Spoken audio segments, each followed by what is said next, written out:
So if we give a very short explanation about DAO, DAO always have three elements. The first is the collective element. So you can never sing a boss in the DAO, like a founder decide all kinds of things. And the second is like is blockchain governed. The difference between DAO and the traditional community is like DAO is always have something to do with the blockchain. You have the NFTs on chain, you have your tokens on chain, or the SBT on chain. So the third element is like DAO has a shared mission. If someone come together and someone to come together in the group chat, in the Telegram, what's the difference between the group chat and the DAO? Is the DAO have a mission? You need to fight for your DAO's coins price, or you have something to do if you want to come together. And then what's the network state? So network state is a very popular word in this year. And this book is written by Balaji. So according to his book, a network state is a highly online community. First is our online community. And then the community has a crowdfund territory around the world. So there are two things. One is the online community, and the second is the territory around the world. But the territory is not integral. You can have territory like one place after another place. You can have your territory in Japan, Australia, in North America, and then you use the online community to make decisions together, work together. And then he gave a very severely defined, eventually gains diplomatic recognition from the existing states. But according to this definition, there is no real network state now because no such network state get the diplomatic recognition from pre-existing states. But DAO and the network state is not a fresh thing, you know. What we are doing today, the decentralization and another things is not fresh. 50 years ago, 1988 to 1972, there was a time people are very crazy about decentralization. There is a magazine called How Earth Catalog. This magazine has a really great influence about our life. So in this magazine, there is a version of the cyberspace as an electronic frontier. And at that time, how do people think about the internet? They think like this. The internet was about to flatten organizations, globalize society, and decentralize control, and to help harmonize people. Very similar to what we are doing now, right? So decentralization is not a fresh thing. People in the past 50 years are seeking for this goal. But why people think so? So let's talk about what happens before that. In the 1950s, you know, there is a fight between the USA and the Soviet Union. And at that time, there is a very strict social rules. You can see the very strong control from the national state. So also the bureaucratic organization and the nuclear confrontation. Wow, just similar to what we are now in our times. Okay, so at that time, the young people felt they can't breathe because there's so strong control. So in 1960s, there is kind of thought that the young people think that they should be seek for personal exploration and political protest. So most of them want to overthrow the bureaucracy of the Cold War military industry. That's what happened at that time. So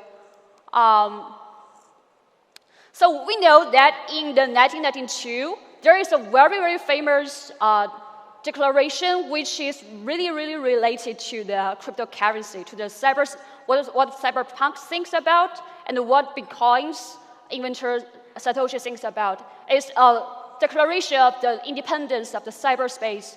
And in this declaration, John Jerry Barlow, he says that we are creating a world and all may enter without privilege or prejudice.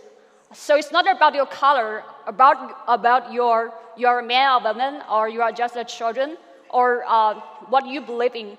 If you are a human and you want to enter a virtual world, you just enter. It's not about you are Russian or Chinese or American, you just enter. So nobody will say that you cannot enter. And he thinks we can create a civilization in the mind of cyberspace, made to be more human and fair, and than the world government have made before. It's a new world. But what has happened now? So when we talk about Web3, we usually need to think about Web 2. What happens in the Web 2? Actually, in the Web 2, we see a stronger control. Then there is no internet from the state, from our government. In Web 2, the internet is monopolized by the giants such as TikTok, the Twitter, and another application you used in your smartphone. So because of it's very, very monopolized, the state can easily control the online public opinion through these giants, such as they can deleting your opinions online, they can putting their, they can banning some speech, and they can even arrest some people because of your speech online. So nowadays, you are easily to be monitored by your government, and there's actually no privacy now. That's why there's Web3. I mean, it's not just about investment, about how much money you earned and how much money you lose. If it's just about this, it's all the scams. We need to think about our future. So in the Web 2, there's things which is weird. You can have stronger access to the internet, but there is bigger ego. It means like, I can have stronger access to the TikTok. I can see what's happening outside my country and what they do, but I get an internet addiction because the giant want I to spend more time on their application. They want to use the entertainment to attract me to stay there and to watch advertisement, but it makes us feel very weak, not strong. It's weird because we are supposed to be stronger when we have a stronger access to the world. So why we are thinking about Web3, why DAO is famous, it's popular now? Because we are at the position, the situation 50 years ago, very similar. 50 years ago, USA is fighting with the Soviet Union, but now the world is in a mess. The USA is fighting with like China and Russia and whatever things. So in this kind of time, we can feel strong control from many governments, not just in one government. So this is a time that the nations have more motivated to accept the war propaganda machine, and will become less like human and more like products. So in the Chinese, we speak about everything when it comes to extremes, it will reverse. So in Chinese, the 物极必反, 物极必反. It's like if the decentralization comes to extremes, then the decentralized thought will move some. It will move some. Okay, so, but if we want to talk about decentralization, what's the difference between the Web 2, Web 1 and Web 2? Because of the crypto, now we can have currencies not controlled by any sovereign state, and the basic financial system like DeFi is not also controlled by any countries.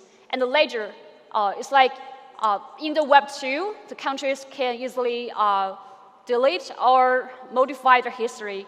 You can see everything changed after like 10 years later, everything is changed. But in Web 3, you can have this kind of ledger, cannot controlled by the countries. So, you know this guy. When we talk about Web 3, there are a lot of people say, oh, it's scams, because the marketing is crashing down and you make a lot of people at lose. But maybe it's a very good opportunity for us to think about not the exchange just about money, about assets, but go further. Let's think about our dreams 50 years ago and now, not to exchange just money, but information, our time, our trust, our hearts, through the Web3 world, through the blockchain's ledger, not just money, but this kind of thing. And I can give you some, share my experience. So it's not just a story. When we talk about DAO and network states, in people's mind, it's always about story. So you tell me a good story, but what about the actions? How can we do? How can we really make it happen? What we have done in CDAO is like, CDAO is Chinese-speaking DAO, okay? So there are 10,000 people in this DAO. They're connected with each other, and there are 800 contributors. We work together.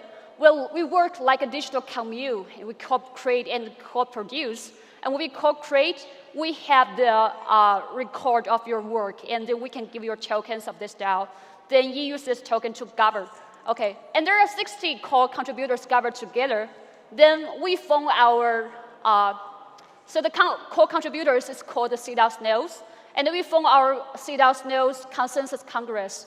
So this congress can tell what's in the next season, what's the budget, what's the most important things, and even everything, everywhere. So we have our council. Everybody in the council is selected. It's not because you are founders, so you speak aloud. You are selected, and then you are responsible for the public service. And when people come to CDAO, you can enter the projects and the guilds to contribute to this DAO. So in the past year, we have provided more than 100 free, totally for free, Web3 lessons to the Chinese-speaking area, and more than 2,000 students were educated in CDAO. So more than 400 articles from the English world were translated into Chinese in CDAO. I don't know whether there is any DAO in Turkey to do that, but we do it in China. And there are more than 200 online activities hosted in the past year. There are even some art exhibition, online or offline. In Beijing and Shenzhen, there are 2 offline art exhibitions now in China. So, and we even incubate 2 or 4 DAO tools. So you can see there is a DAO tool means D-School. It's a decentralized education system to teach you about the knowledge in the Web3 world. And the members from CDAO just across 20 countries, not just based in the mainland China. There's a lot of things. In the past years, we have done so many things. And when we talk about DAO, we don't want to stay in the DeFi and NFT world. We want to go deeper about how humans live in the future. So instead, we believe people need to be connected. Nowadays, because of conflicts between different countries, people are separated. They don't talk with each other. Different countries, people don't talk with each other. And we encourage people to flow from one country to another country, from one role to another role. You know, in CDAO, there are a lot of jobs provided by this DAO. So maybe today you can become the writer, another day you can be the developer, and in another day you can be the node of the Discord. So only if you flow around the country, around the world, and around the DAO, you can have open-minded. You can know what's happening in the whole things. So only if you have this knowledge, the democracy and your vote can really make sense. If not, you have no knowledge. I think what we're thinking about DAO maybe is wrong because like the vote won't make sense. Okay, so we are also encourage exchange. Exchange not only the money, but information. Information is very important for people to make decisions. And exchange your story, your information, your time with each other, and even your hearts, make best friends here. So the freedom. And the freedom is not just about you as a person, you have a lot of choice, but the freedom to form an organization, to be united. So when we talk about the freedom, it's about how we are connected and we organize as one, this kind of freedom. And we also are very maybe we're Chinese, so there are two things we very care about. The one is the harmony and the balance. We want to balance the SBT, the unliquid assets, and another thing is the liquid assets. You know, there are many DAOs, they use the liquid assets to govern, like you issue ERC20 tokens on the Ethereum, then you use this kind of assets to govern. But instead, we have a lot of SBT governs.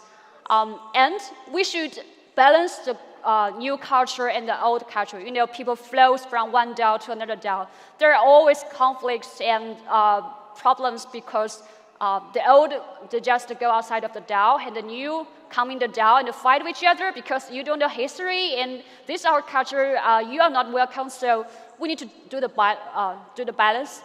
And especially, we want to achieve a harmony state. This is what we're seeking to do. It's hard, but we try.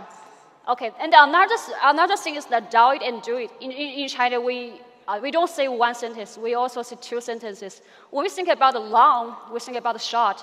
When we think about the beautiful, we think about the ugly. When we think about it's like yin and this yang, right? So when we talk about DAO, another thing is do. Yeah, we really need to do. If there's no do, no DAO, okay? There are a lot of things happening the last year, the Constitution DAO, and maybe some other DAOs, like they just issue their tokens, they give the tokens like governance power to the token holders, but after that, there's nobody doing anything in the DAO, and the DAO just go, dead. So when we talk about DAO, we always talk about do it. It's your DAO, then you do. If nobody do, no DAO here, then DAO dies. So this is culture behind CDAO. And our next plan is to establish the global online offline space, because there's so many people in CDAO online together. But in the next step, you know, this picture is the first online space for CDAO in China, in Dali. Yeah. And I remember this year, August 21st, we just see a firework. That day, we even use a holiday for CDAO. It's like the firework freedom holiday. Okay, so we want to build more established global offline space all around the world for people to travel from one place to another to connect it together. Yeah, maybe we can achieve the story. We can make this story happen, come true. The biology story. There can be network states. The places are connected with each other just online, and the real thing is like you have the social relations online recording, and it cannot be changed by any like governments or the Web2 giants. Okay, that's it. So it's my time. So last, I want to tell you that what I found the DAO and the networks that really changed to humans is two words: new home. You can get a new home because like everybody comes to Web3 is like an immigrant from the physical world or the Web3 world to a new world. To the new Web3 new world. So when you come to a new world, you need to find a new home. At last, everybody who comes to Web3 needs to find a place to who can belong. That's the point. You need to find a place you belong. And it will reshape your knowledge about who you are, your identity. It's not just about which nation you are born and what kind of gender you are. It's about in Web3. Nobody knows what about you, but you knows where you belong. So that's it. Thank you. And this is our Twitter and Discord. If you like, you can join us. Thank you.